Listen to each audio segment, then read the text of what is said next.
Shalom. Shalom, Gereja Siber. Selamat malam, Pastor. Selamat malam. Ada beberapa hal sembari menyambung perbincangan yang kita bahas kemarin. Saya menyampaikan informasi itu Saudara Anggiat ada hubungin saya. Memang tujuannya adalah meluruskan sesuatu hal yang mana jangan dianggap bahwa MKC adalah sebuah case yang mereka bisa monopolinya. MKC itu udah menjadi sebuah ekspektasi daripada umat Kristen dunia, bukan hanya Indonesia aja lagi, tapi Kristen dunia. Karena apa? Muhammad KC ini ikon, belum pernah ada secara vulgar kalau dipenggal oleh ISIS atau Taliban atau yang lainnya, banyak umat-umat Kristen. Tapi kalau dilakukan tinja yang dijejali ke mulutnya Muhammad KC disembari pemukulan, penganiayaan, dan siksa yang begitu terlalu naik itu dilakukan di Mabes Polri, mata dunia udah memandang Indonesia ini sekarang dengan segala kegeraman, tanda kutip. Memang kita anak Tuhan itu tidak boleh marah. Namun, kita harus menundukkan kebenaran di atas segalanya. Karena anak Tuhan ini bagian daripada kebenaran yang memerdekakan. Konsep ini harus ada di anak Tuhan semua. Jadi mata dunia internasional udah melihat itu.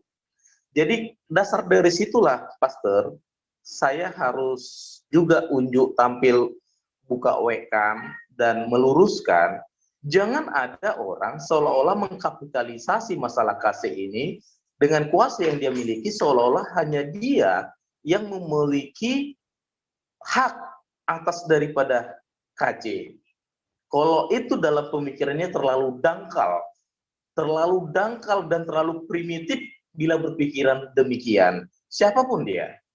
Namun, disembari seperti ini, saya sampaikan bahasa yang pertama, dia nelpon saya, peng-WhatsApp saya, kenapa Anda masuk ke JOM buronan Polri yang merusak NKRI?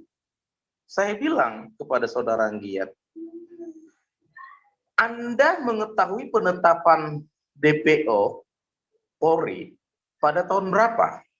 Sementara beliau sebagai warga negara Jerman itu dari 2018.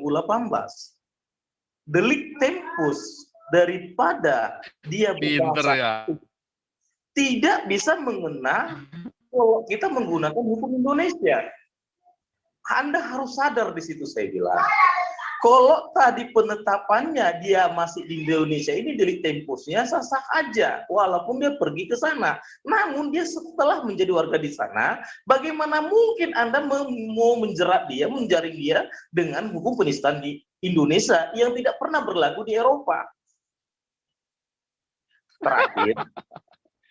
Terakhir dia terdiam, saya bilang, Kamtibmas sudah ada di tubuh Polri, Babinsa sudah ada di tubuh TNI, Siskamling sudah ada di tubuh Swakarsanya Rakyat.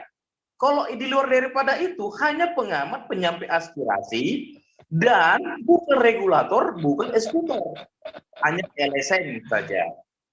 Jadi mohon dipahami, jangan juga dipakai untuk jadi ngancam, mengintimidasi atau menekan. Nah, jadi perlu diluruskan, bro, saya bilang, penetapan oleh Polri atas DPO Paul Zeng atas pengajuan reknotiknya kemungkinan besar cacat administrasinya. Karena apa? Penetapannya kalau dilakukan 2021 atau 2020, sementara dia warga negara Jerman 2018, itu salah tidak pada apa dibilang, itu udah salah dalam penetapannya. Jadi udahlah, lapang dadalah, terbuka lah.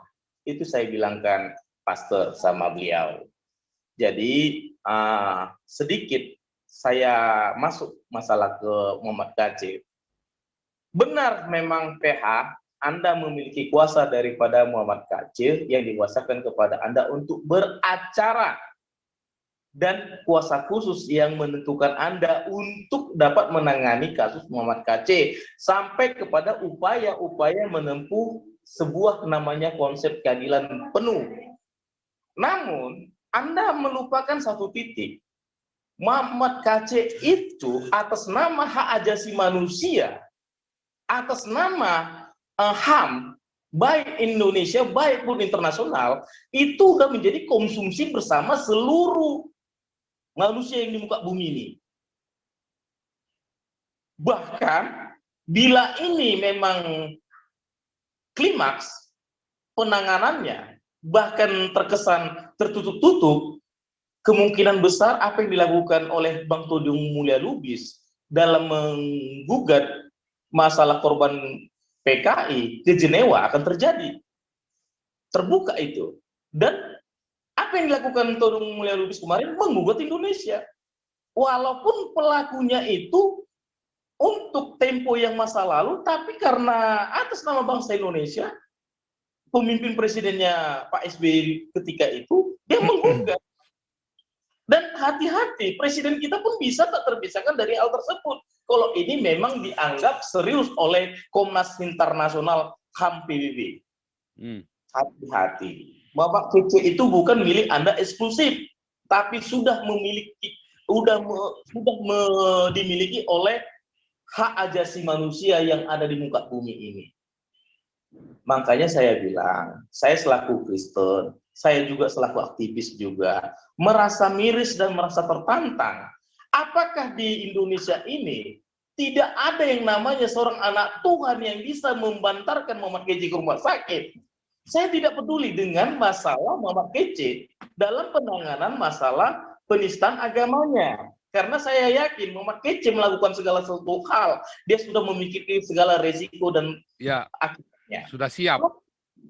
Namun, kasihlah kesempatan Muhammad KC untuk sehat dan baik, waras, untuk dapat bisa melakukan pembelaan dirinya di pengadilan, yaitu bagaimana memperhatikan hak asasi manusianya, membantarkannya ke rumah sakit, dan recheck semua yang ada dalam tubuhnya saat ini. Saya takut Tuhan memberikan umur yang sampai saat ini kepada Muhammad KC hanya untuk mempermalukan para hamba-hamba Tuhan, hamba-hamba Mamon. Aku takutnya dalam waktu dekat dengan kondisi fisik seperti itu, beliau akan dipanggil sebagai martir Tuhan. Tapi yang ku masuk di sini adalah, mari monggo, jangan Anda terlalu naik seolah-olah mengkanalisasi atau mengkotakkan isu KC itu hanya berdasarkan otak dan pemikiran daripada PH. Coba kita duduk bersama. Apakah ini masalah Kristen pada umumnya? Iya. Memang saya sadari, Pastor, kelemahan umat Kristen saat ini, dia merasa Kristen itu harus lebay. Seperti bila pipi kanan ditampar, berikan pipi kiri. Konsep itu dibikin Tuhan karena ketika saat itu umat Kristen itu triple diskriminasinya. Satu, Israel ketika 2000 tahun yang lalu pada saat itu dijajah Romawi.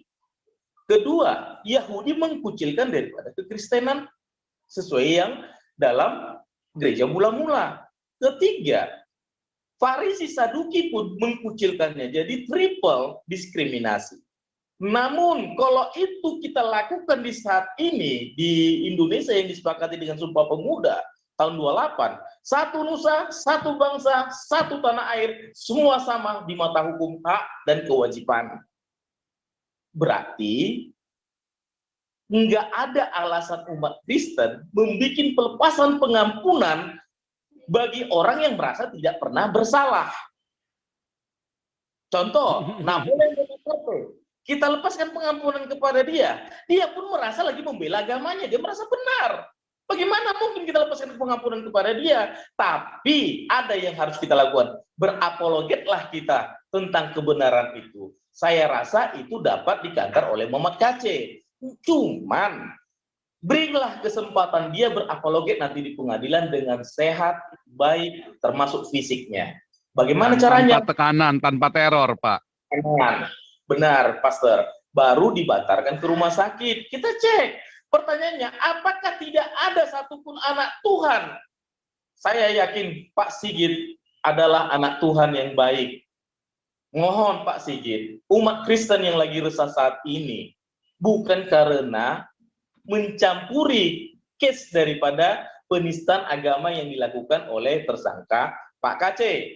Namun, akibat yang timbul ini, penganiayaan, penjejalan tinja, kita tertegun di sini. Mohonlah Bapak Kapolri yang terhormat, legowolah sedikit atas nama HAM, atas nama keimanan, atas nama anak bangsa, atas nama bangsa kita ini yang kita sepakati tahun 28. Satu nusa, satu bangsa, satu air. Muhammad Kece masih memiliki hak itu. Walaupun dia ditersangkakan, tapi dia masih memiliki hak ajasi manusianya. Karena ajas praduga tak bersalah itu sampai finalnya nanti ada di pengadilan untuk menetapkan orang salah atau tidaknya. Jadi yang saya masuk di sini, Pastor, adalah kenapa kita terlalu lemah dan lebay seolah-olah setiap ada masalah terkait Kristen, penyegelan, pembakaran, kita melepaskan pengampunan. Sementara negara ini negara hukum, kita udah bersepakat di situ, sama hak, sama rata, sama tanggung jawab. Kenapa kita nggak duduk bersama? Ayo kita terangkan hak kita yang bersama ini. Kedua, hamba Tuhan saat ini memang bukan hamba setan, Pak Pastor, tapi jadi hamba mamon. Ini yang masalahnya. Orang hanya mengenal dua perhambaan. Satu hamba Tuhan, satu hamba setan. Padahal ada satu lagi, ada hamba mamon. Kebanyakan memang anak para, ya saya kalau bilang hamba Tuhan lah. Saya kurang enak kalau bilang pendeta. Karena apa? Kalau kita bilang pendeta nanti terjemahnya liar. Bisa jadi pendeta kuil, bisa jadi pendeta yang lain kan gitu. Saya bilang hamba Tuhan lah. Hamba Tuhan ini memang tidak berniat menjadi hamba setan, tapi jadi hamba mamon. Memanfaatkan kece untuk isu-isu untuk kepentingan diri pribadi. Satu pun tidak ada. Menggandeng Komnas HAM atau HAM internasional di Jenewa untuk membuat surat ke Kapolri untuk membantarkan Muhammad KC. Kenapa tidak ada yang berani? Itu lebih bagus. Kalau perlu memang, kalau berkeras hati memang, tidak memberikan kesempatan Muhammad KC untuk dibantarkan ke rumah sakit. Dari Komnas HAM Jenewa kita bikin surat permohonan itu. Kenapa tidak? Biar sekalian kita buka-bukaan negara kita ini. Tapi kalau bisa memang dengan hati kepala dingin, monggolah, ayolah. Jadi Muhammad KC itu bukan milik eksklusif Anda sebagai PH. Memang kuasa diberikan kepada Anda. Tapi Muhammad KC itu adalah ekspektasi daripada bangsa ini. Apakah masih ada keadilan di bangsa kita ini? Itu dia. Itu good point-nya. Dan dunia pun sedang menatap kita. Yang saya masuk di sini, ayolah. Ini udah mau masuk bulan kedua. Setelah di jalan kotoran dan penyiksaan di Mabes Polri. Tempat paling aman di muka bumi ini secara khusus Indonesia, Mabes Polri. Berarti ketika Muhammad KC dilakukan penyiksaan, penjejalan kotoran, yang bertanggung jawab itu bukan PH, yang bertanggung jawab itu Mabes Polri, membawanya ke rumah sakit. Itu sebenarnya. Jadi jangan digiring-giring, diseret-seret ini, seolah-olah ini tanggung jawabnya PH, tanggung jawabnya keluarga KC, tanggung jawabnya Jokowi. Tidak, ini tanggung jawab Mabes. Karena apa? Di rumah dia terjadi penyiksaan dan penjejalan tai. Tanggung jawab lu mana dong? Kalau tidak dilakukan tanggung jawabnya bagaimana? Kalau Mabes Polri tidak bisa melakukan? Makanya saya bilang, Pastor, kalau memang kebebalan hati masih dipertahankan oleh mereka, lebih bagus kita bikin surat langsung pengaduan ke Komnas HAM internasional untuk memintakan pembantaran Muhammad KC ke rumah sakit. Karena udah duduk. Karena apa? Muhammad KC bukan dilakukan penyiksaan oleh orang atau individual atau masyarakat kepada dirinya. Tapi seorang jenderal polisi aktif di rumah Polri. Dan Terima kasih ini masukannya. Ya, bisa bagus. jadi bola liar. Mm-mm. Bisa jadi bola liar. Jangan merasa Anda membuat masalah KAS ini menjadi bargaining untuk hal-hal politik, untuk hal-hal biar Indonesia nyaman, biar Indonesia tidak ribut, biar Indonesia tidak pecah, biar tidak jadi perang agama. Jangan pernah sekalipun Anda lakukan itu. Toh juga gereja sudah banyak dibakar, gereja sudah banyak disegel, dan hamba Tuhan sudah banyak mati dibunuh. Tapi tidak ada satupun masuk ke meja pengadilan untuk berapologet tentang kebenaran. Pesan singkat saya terakhir. Habonaro dobona. Artinya dalam Alkitab, kebenaran yang memerdekakan. Amin. Demikian, Pastor.